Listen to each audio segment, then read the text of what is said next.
প্রিয় দর্শক, গাবতলীতে একটি বিষয় ভাইরাল হয়েছে, সেটা হচ্ছে গাবতলীতে নাকি চায়না গরু এসেছে। আসলে গাবতলীতে কোনো চায়না গরু নেই।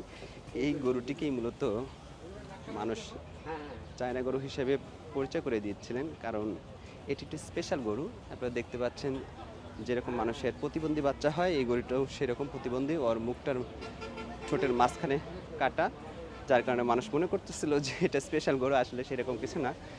বেশ কিছু ইউটিউবার এটাকে নিয়ে বিভ্রান্ত ছড়িয়েছে। তারা বলছে যে চায়না থেকে গরু এসেছে, আসলে সেরকম কিছু হয়নি, বা চায়না থেকে কোনো গরু আসেনি।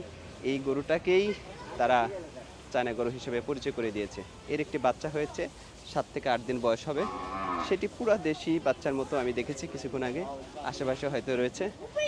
তো সব কিছু মিলে এইরকম এই গাবতলীতে বেশ কিছু নিউমার ছড়ানো হচ্ছে। উটের দাম 1 কোটি টাকা, এরকমও কিছু কিছু ইউটিউবার প্রচার করছে। তো এই বিষয়গুলো সতর্ক থাকবেন, এসে দেখে বুঝে সঠিক ইনফরমেশনটা দেবেন এবং বুঝে ক্রয় করবেন।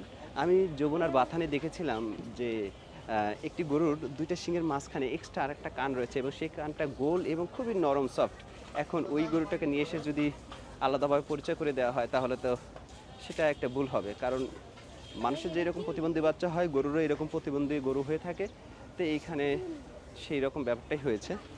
তো প্রিয় দর্শক, আপনারা এটা নিয়ে বিভ্রান্ত হওয়ার কোনো সুযোগ নেই। ধন্যবাদ।